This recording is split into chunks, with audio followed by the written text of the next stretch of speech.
Hello বন্ধুরা, প্রচণ্ড গরম পড়েছে। আর গরম মানেই তো আমাদের আচার আচার খেতে মন চায়, আর টক জাতীয় আচার খেতে মন চায়। তো আমি আজকে টক জাতীয় আচার বানাবো হচ্ছে তাল ডাবের আচার।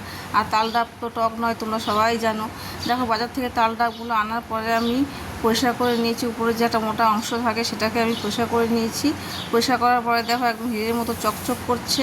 তারপর ওগুলোকে আমি আমার মতো করে, আমার পছন্দের মতো করে আমি টুকরো টুকরো করে কেটে নিয়েছি। তোমরা চাইলে তোমাদের মতো করে টুকরো করে নিতে পারো, কোনো অসুবিধে নেই। তারপর টুকরো করে নেওয়ার পরে দেখো পাশে গন্ধরাজ লেবু দেখা যাচ্ছে। হ্যাঁ, এটা ভেবো না যে আমি বাজার থেকে কিনে নিয়ে এসে, এগুলো হচ্ছে আমাদের বাড়ির গাছে। তোমরা সবাই জানো আমাদের বাড়িতে গন্ধরাজ লেবু আছে। তারপর আমি নিয়ে নেবো একটা ছোটো বাটি। তো বাটি নেওয়ার পরে আমি টুকরো করে তাল ডাবগুলোকে বাটির মধ্যে দিয়ে দেবো আস্তে আস্তে করে। তারপর তাল ডাব দেওয়ার পরে কি কি উপকরণ দিচ্ছি এর মধ্যে দেখতে থাকো। দেখো, আমি কেটে রেখেছি স্লাইস করে আমার বাড়ির গাছের লেবু, গন্ধরাজ লেবু আর কাঁচা লঙ্কা। ঝালটা কে কেমন খেতে পছন্দ করো সেভাবে ঝালটা দেবে। আমি আমার মতো করে ঝাল দিয়েছি। আমি ঝালটা যেহেতু একটু বেশি খেতে পছন্দ করি, তাই ঝাল বেশি দিয়েছি। তারপর দেখো, স্লাইস করে গন্ধরাজ লেবুগুলো আমি দিয়ে দিলাম এর মধ্যে। তো লেবুগুলো দেওয়ার পরে কাঁচা লঙ্কা কুচি দিয়ে দেবো এর মধ্যে।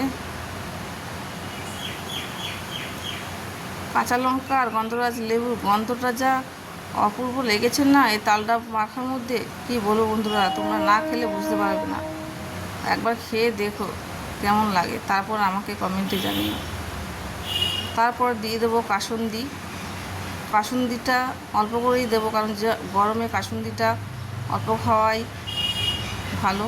2 চামচের মতো আমি দিয়ে দিয়েছি, ছোটো চামচের। তো কাসুন্দি দেওয়ার পরে আমি এর মধ্যে দিয়ে দেবো স্বাদ অনুযায়ী নুন। নুনটা আন্দাজ মতনই দেবে বন্ধুরা। এ দেখো, বেশি হয়ে গেলে কিন্তু ভালো লাগবে না।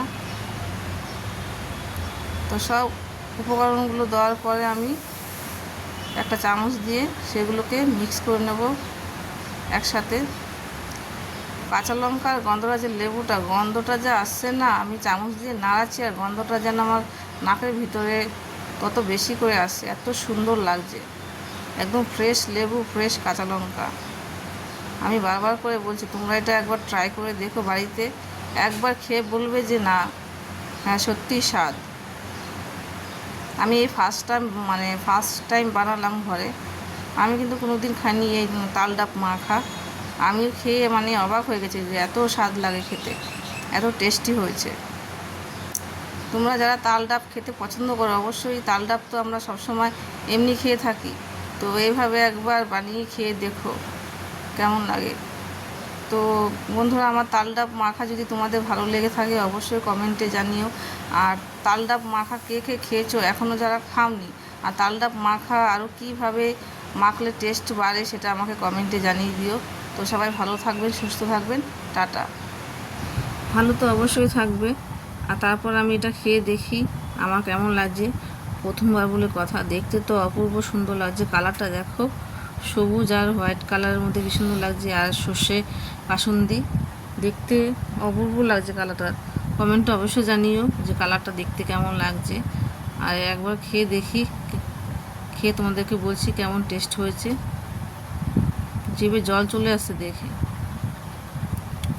যেহেতু এটা টক ছিল না, সেই জন্য আমি গন্ধরাজ লেবুটা দিয়েছি। অপূর্ব হয়েছে খেতে।